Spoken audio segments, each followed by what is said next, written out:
నమస్తే. సామాన్యుడి చేతిలో సామాజిక అస్త్రం నెంబర్ 1 న్యూస్కి స్వాగతం. నేను రవీంద్ర. ఆంధ్రప్రదేశ్లో రాష్ట్ర రాజకీయాలు కాస్త వేగంగానే మారుతూ వస్తున్నాయి. సమీకరణాలు కూడా చాలా స్పీడ్గా పుంజుకుంటున్నాయి. దీనికి ప్రధానమైనటువంటి కారణం ఏంటంటే, ప్రస్తుతం రాష్ట్రంలో ఏపీలో కూటమి 3 పార్టీలు ఏదైతే తెలుగుదేశం పార్టీ, జనసేన, భారతీయ జనతా పార్టీ ఈ 3 పార్టీలు ప్రభుత్వాన్ని ఏర్పాటు చేశాయి. ఇలాంటి క్రమంలో అధికారాన్ని కోల్పోయినటువంటి వైఎస్ఆర్సీపీ ఏ రకమైనటువంటి స్థాయిలో ఉంది? పతాక స్థాయిలో ఉన్నటువంటి ఫ్యాన్ పార్టీ పతన స్థాయికి దిగజారిపోయినటువంటి పరిస్థితి. ఒక్కసారిగా ఆ పార్టీ గ్రాఫ్ అనేది డౌన్ఫాల్ అయింది. దీనికి రకరకాల కారణాలు ఉన్నాయి. ముఖ్యంగా ఏదైతే పార్టీ అధినేతగా ఉన్నటువంటి జగన్మోహన్ రెడ్డి ఆయన చేసుకున్నటువంటి సొంత మిస్టేక్సే ఎక్కువగా కనిపిస్తున్నాయి. ఇట్లాంటి క్రమంలో ఆంధ్రప్రదేశ్లో ఎన్నికలు జరిగి దాదాపుగా 2 ఏళ్ళు పూర్తి కావస్తుంది. దీనికి సంబంధించి కూటమి కూడా అధికారంలోకి వచ్చి 2 ఇయర్స్. ఇట్లాంటి సందర్భంలో ఈ 2 ఏళ్లలో వైఎస్ఆర్సీపీ ప్రస్థానం ఏంటి, ప్రయాణం ఏంటి అని చూస్తే గనక అంతంత మాత్రమే.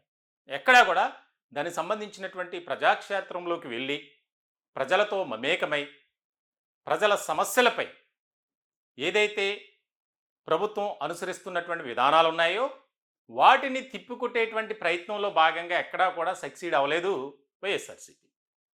దీనికి అనేక కారణాలు ఉన్నాయి. ముఖ్యమైనటువంటి కారణం ఒకటి కనుక మనం గమనిస్తే, ఆ పార్టీలో 2019 నుంచి 2024 వరకు ఏదైతే అధికారంలో ఉన్నటువంటి సమయంలో అవినీతి అక్రమాలు, స్కీముల పేరుతో స్కాములు ఇవన్నీ కూడా బయటపడటం, దానికి సంబంధించి కేసులు నమోదు కావటం, విచారణ చేయటం, అరెస్టులు కావటం ఇవన్నీ కూడా జరుగుతూ వచ్చాయి ఈ 2 ఏళ్ల ప్రయాణంలో. ఇలాంటి సందర్భంలో వాస్తవానికి ప్రతిపక్ష హోదా ప్రజాస్వామ్యబద్ధంగా వారికి రాలేదు. అయినప్పటికీ కూడా ప్రజల తరపున పోరాటం చేయాలి, ప్రజల సమస్యల కోసం పోరాటం చేయాలి, ఫైట్ చేయాలి. అది ఎక్కడ కూడా కనపడట్లా. 2 ఏళ్లలో ఎన్నో సందర్భాల్లో అసెంబ్లీ జరిగింది. అసెంబ్లీ సమావేశాలకు మరి వెళ్ళారా ఈ 11 మంది అంటే? అప్పుడప్పుడు మాత్రమే.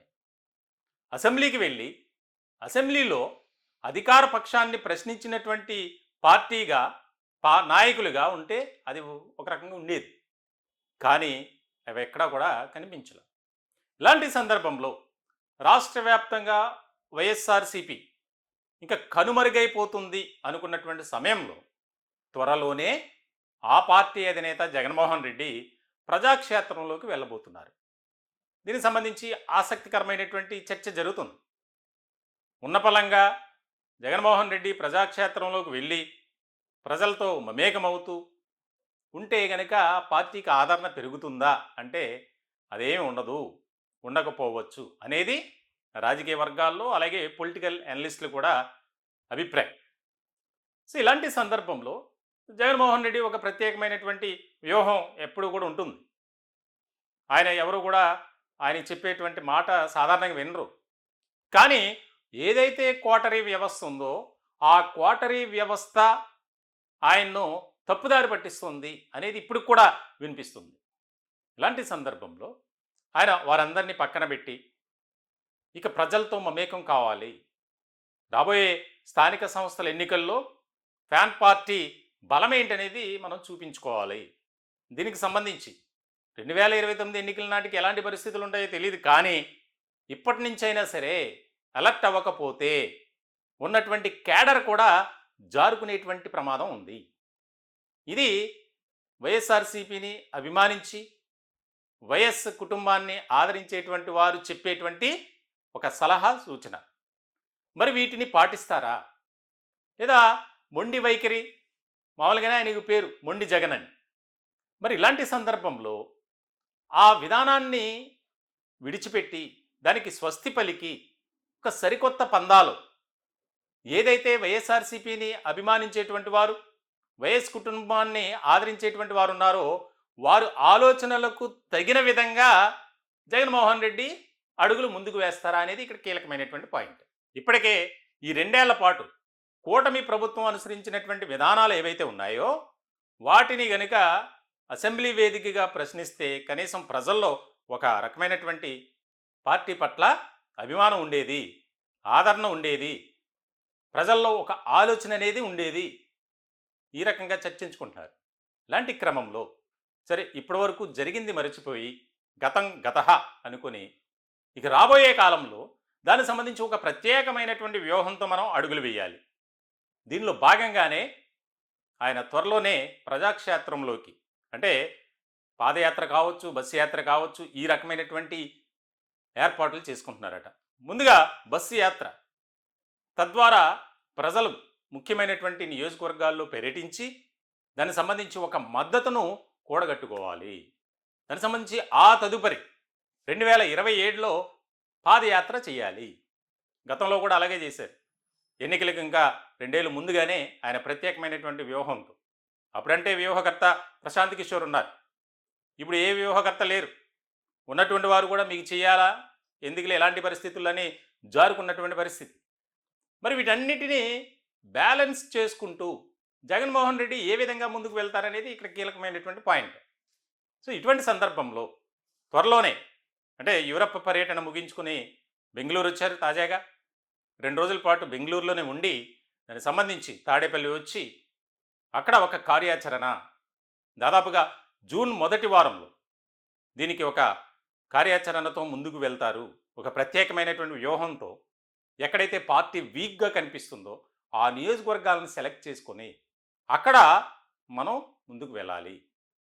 ఆయా నియోజకవర్గాల్లో కూటమి అభ్యర్థులు ప్రాతినిధ్యం వహిస్తున్నటువంటి చోట ఎలాంటి వివాదాలు కానీ, గొడవలు కానీ, అవినీతి అక్రమాలకు సంబంధించి వస్తున్నాయో దానికి సంబంధించి ప్రథమ ప్రాధాన్యతగా మనం అక్కడ ఆ నియోజకవర్గాల్లో పర్యటించాలి అనేది ఒక ఆలోచనగా పెట్టుకున్నారట. దీనికి సంబంధించి ఆయన దాదాపుగా కోర్టు అనుమతితో 15 రోజుల పాటు పర్మిషన్తో వెళ్ళారు కుటుంబ సభ్యులు తమ కుమార్తెల దగ్గరికి. సో ఇలాంటి సందర్భంలో 2 రోజుల పాటు బెంగళూరులో ఉండేటువంటి జగన్మోహన్ రెడ్డి ఒక ప్రత్యేకమైనటువంటి వ్యూహంతోనే అడుగులు వేస్తారనేది కూడా వినిపిస్తుంది. ఇప్పటికే ముఖ్యమైనటువంటి నేతలతో బెంగళూరులో సమావేశం అయ్యారట. ఆయనకు స్వాగతం పలుకుతూ ఎయిర్పోర్ట్కి వెళ్ళినటువంటి సందర్భంలో ఆయన గెటప్ కూడా మార్చారు. ఎప్పుడు కూడా ఆ విధంగా ఆయన వెళ్ళేటప్పుడు ఉంటుంది కానీ వచ్చేటప్పుడు మాత్రం సాధారణంగా ఆయన రెగ్యులర్ డ్రెస్సింగ్లోనే ఉంటారు. కానీ ఈసారి ఆయన జీన్స్ రకరకాలుగా ఉంది వ్యవహారం. అంటే దాంతోనే అర్థమవుతుంది జగన్మోహన్ రెడ్డి ఆయన వ్యూహాన్ని పందాన్ని మార్చబోతున్నారు ఇక్కడి నుంచి అనేది పార్టీలో మాత్రం ఒక ఆసక్తికరమైనటువంటి చర్చ జరుగుతుంది. మరి పార్టీనే అభిమానించేటువంటి వారు కానీ, పార్టీలో ఉన్నటువంటి ముఖ్యమైన నేతలు ఎవరైతే ఉన్నారో వారిని ప్రొటెక్ట్ చేసుకోవడానికి అట్ ద సేమ్ టైం ప్రజల్లో ఒక రకమైనటువంటి నూతన ఉత్సాహం కనిపించాలి క్యాడర్లో. అలాగే ప్రజలకు కూడా మనం ఒక నమ్మకాన్ని ఇవ్వాలి. తద్వారా రాబోయే రోజుల్లో పార్టీకి మంచి గుర్తింపు అనేది ఉంటుంది, మంచి ఫలితాలు కూడా వచ్చే అవకాశాలు ఉన్నాయి అనేది వారు ఆలోచన. మరి ఇది ఎంతవరకు సక్సెస్ అవుతుంది అనేది ఇక్కడ చాలా కీలకమైనటువంటి పాయింట్. ఇప్పుడున్నటువంటి పరిస్థితుల్లో కూటమి చాలా స్ట్రాంగ్ పొజిషన్లో ఉంది. మరి వైఎస్ఆర్సీపీ 2019 నుంచి 2024 వరకు అనుసరించినటువంటి విధానాలు ఏవైతే ఉన్నాయో అప్పుడు జరిగినటువంటి అవినీతి అక్రమాలకు సంబంధించి ఇవన్నీ కూడా ఏ రకంగా ముందుకు వెళ్తారు, ఓవర్కమ్ చేస్తారు అనేది ఇక్కడ కీలకమైనటువంటి పాయింట్. ఎందుకంటే ఇప్పటికే ప్రజల్లో కూటమిపై కూడా ఒక రకమైనటువంటి వ్యతిరేకత, అసంతృప్తి ఉంది. దాన్ని గెయిన్ చేసుకుని దాన్ని అందిపుచ్చుకునే అవకాశంగా మలుచుకుంటారా లేదా అనేది ఇక్కడ కీలకమైనటువంటి పాయింట్. ఒక పక్కన పార్టీలు ఉన్నటువంటి వారు జారకుండా చూసుకోవాలి, ఉన్నటువంటి వారిని బలోపేతం చేయాలి.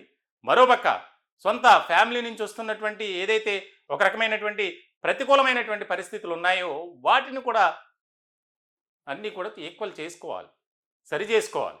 లేదంటే మాత్రం అధినేతగా ఆయన ఖచ్చితంగా ఫెయిల్ అయినట్టు అవుతుంది. దీనికి సంబంధించి రాజకీయ వర్గాల్లో కూడా ఆసక్తికరమైనటువంటి చర్చ జరుగుతుంది. ఖచ్చితంగా జగన్మోహన్ రెడ్డి వ్యూహాన్ని మార్చాలి. ఆయన ఇదే రకమైనటువంటి పందాతో, విధానంతో, నినాదంతో వెళ్తే రాబోయే రోజుల్లో పార్టీకి చాలా కష్టమైనటువంటి, క్లిష్టమైనటువంటి పరిస్థితులు ఏర్పడతాయి అనేది వారి వాదన. చూడాలి మరి.